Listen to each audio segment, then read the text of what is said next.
ದೊಡ್ಡ ಮನೆ ದೀಪ, ದೊಡ್ಡ ಗೌಡರ ಬದುಕಿನ ಜೀವಜ್ಯೋತಿ, ತುಂಬಿದ ಮನೆಯ ಆಧಾರ ಸ್ತಂಭ ಕುಸಿದಿದೆ. ದೊಡ್ಡ ಗೌಡರನ್ನ ಅಗಲಿದ ಚೆನ್ನಮ್ಮ ಅಂತ್ಯಕ್ರಿಯೆಗೆ ಹಾಸನ ಜಿಲ್ಲೆ ಹರದನಹಳ್ಳಿಯ ಮಾವಿನಕೆರೆಯಲ್ಲಿ ಎಲ್ಲಾ ರೀತಿ ಸಿದ್ಧತೆಯನ್ನ ಮಾಡಿಕೊಳ್ಳಲಾಗಿದೆ. ತವರಿನ ಮೇಲೆ ಅಪಾರ ಪ್ರೀತಿಯುಳ್ಳ ತಾಯಿಯನ್ನ ಕಳೆದುಕೊಂಡ ಊರಿನಲ್ಲಿ ಸೂತಕ ಆವರಿಸಿದೆ. ನಾಳೆ ಹೊಳೆನರಸೀಪುರದಲ್ಲಿ ಸ್ವಯಂ ಘೋಷಿತ ಬಂದ್ಗೆ ಕರೆ ನೀಡಲಾಗಿದೆ. ಮುನ್ನೆಚ್ಚರಿಕಾ ಕ್ರಮವಾಗಿ ಶಾಲಾ ಕಾಲೇಜುಗಳಿಗೆ ರಜೆ ಘೋಷಿಸಲಾಗಿದೆ. ಹರದನಹಳ್ಳಿಯಲ್ಲಿ ಚೆನ್ನಮ್ಮ ಅಂತ್ಯಕ್ರಿಯೆಗೆ ನಾಳೆ ಸರ್ಕಾರಿ ಗೌರವಗಳೊಂದಿಗೆ ಅಂತ್ಯ ಸಂಸ್ಕಾರ.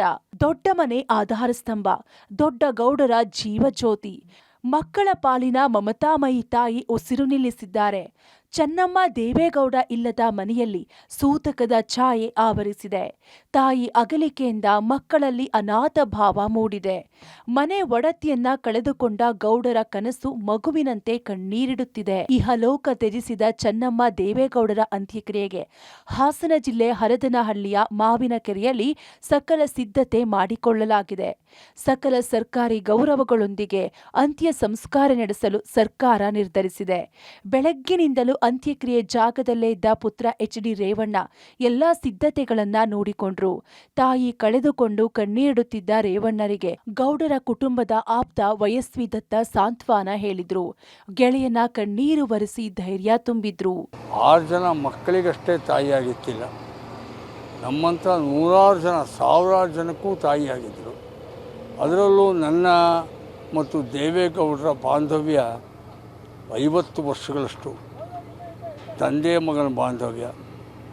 ನಾನಂತೂ ದೇವೇಗೌಡರ ಜೊತೆಯಲ್ಲಿ ಇಡೀ ರಾಜ್ಯ ಸುತ್ತಿದ್ದೀನಿ, ಅವ್ರ ಜೊತೆ ಕಷ್ಟ ಸುಖ ಹಂಚಿಕೊಂಡಿದ್ದೀನಿ. ಇನ್ನು ಬೆಳಗ್ಗೆ ಎಲ್ಲ ಮಡದಿ ಅಗಲಿಕೆ ನೋವಿನಲ್ಲಿ ಕಣ್ಣೀರಿಟ್ಟ ಮಾಜಿ ಪ್ರಧಾನಿ ದೇವೇಗೌಡರು ಸಂಜೆ ಹೊತ್ತಿಗೆ ಅಂತ್ಯಕ್ರಿಯೆ ಸ್ಥಳಕ್ಕೆ ಭೇಟಿ ನೀಡಿ ಪರಿಶೀಲನೆ ನಡೆಸಿದ್ರು. ಚೆನ್ನಮ್ಮ ಅಂತ್ಯಕ್ರಿಯೆಗೆ ವಾಸ್ತು ಪ್ರಕಾರವೇ ಸ್ಥಳ ನಿಗದಿ. ಸುತ್ತಮುತ್ತ ಬೆಟ್ಟದ ಮಧ್ಯದಲ್ಲಿ ಚೆನ್ನಮ್ಮ ಅಂತ್ಯ ಸಂಸ್ಕಾರ.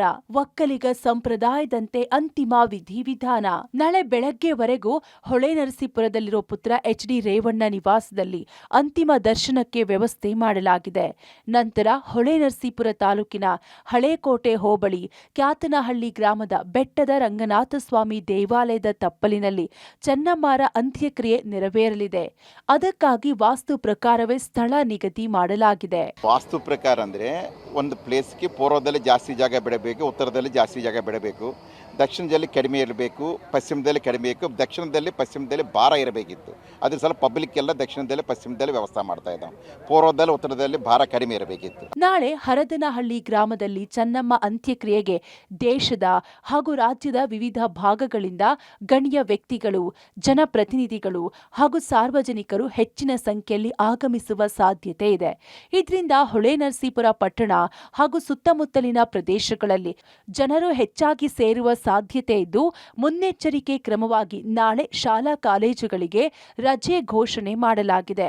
ಇನ್ನು ನಾಳೆ ಚೆನ್ನಮ್ಮ ಅಂತ್ಯಕ್ರಿಯೆಯಲ್ಲಿ ಸಿಎಂ ಡಿ.ಕೆ. ಶಿವಕುಮಾರ್ ಕೂಡ ಭಾಗಿಯಾಗಲಿದ್ದಾರೆ. ಮಾಜಿ ಪ್ರಧಾನಮಂತ್ರಿಯವರು ಶ್ರೀ ದೇವೇಗೌಡಜಿಯವರ ಧರ್ಮಪತ್ನಿಯವರಾದ ಚೆನ್ನಮ್ಮಾಜಿಯವರ ಅಂತ್ಯ ಸಂಸ್ಕಾರಕ್ಕೆ ಸಕಲ ಸಿದ್ಧತೆಯನ್ನು ನಮ್ಮ ಜಿಲ್ಲಾಡಳಿತ ಹಾಸನ ಮಾಡಿಕೊಂಡಿದೆ. ಪೊಲೀಸ್ ಇಲಾಖೆ ಒಳಗೊಂಡಂತೆ ಎಲ್ಲ ಜಿಲ್ಲಾ ಮಟ್ಟದ ಅಧಿಕಾರಿಗಳು ಸಹ ಈ ಕಾರ್ಯದಲ್ಲಿ ನಿರತರಾಗಿದ್ದಾರೆ. ಮುಖ್ಯವಾಗಿ ಹೇಳಬೇಕು ಅಂದರೆ 2 ದಿನದ ಒಂದು ಮದ್ಯಪಾನ ನಿಷೇಧವನ್ನು ನಾವು ಮಾಡಿದ್ದೇವೆ. ಬೆಳಿಗ್ಗೆ ಪೂಜಾ ವಿಧಾನಗಳು ಮತ್ತು ಸಂಸ್ಕಾರದ ಒಂದು ಸಾಂಪ್ರದಾಯಿಕ ಕಾರ್ಯಕ್ರಮಗಳೊಂದಿಗೆ ಮಧ್ಯಾಹ್ನ ಹೊತ್ತಿಗೆ ಅಂತ್ಯ ಸಂಸ್ಕಾರ ನೆರವೇರಲಿದೆ. ದೊಡ್ಡ ಮನೆ ಅನ್ನಪೂರ್ಣೇಶ್ವರಿಯನ್ನ ಕಳೆದುಕೊಂಡ ಕುಟುಂಬ ಅನಾಥವಾಗಿದೆ. ನಾಳೆ ಅಂತ್ಯ ಸಂಸ್ಕಾರಕ್ಕೆ ಸರ್ಕಾರ ಎಲ್ಲಾ ರೀತಿ ಸಿದ್ಧತೆ ಮಾಡಿಕೊಂಡಿದ್ದು, ಸಾವಿರಾರು ಜನರು ಚೆನ್ನಮ್ಮ ಅಂತ್ಯ ಸಂಸ್ಕಾರಕ್ಕೆ ಸೇರುವ ನಿರೀಕ್ಷೆ ಇದೆ. ಈ ನಿಟ್ಟಿನಲ್ಲಿ ಪೊಲೀಸರು ಸಹ ರಕ್ಷಣಾ ವ್ಯವಸ್ಥೆಯನ್ನ ಮಾಡಿಕೊಂಡಿದ್ದಾರೆ. News desk, public TV.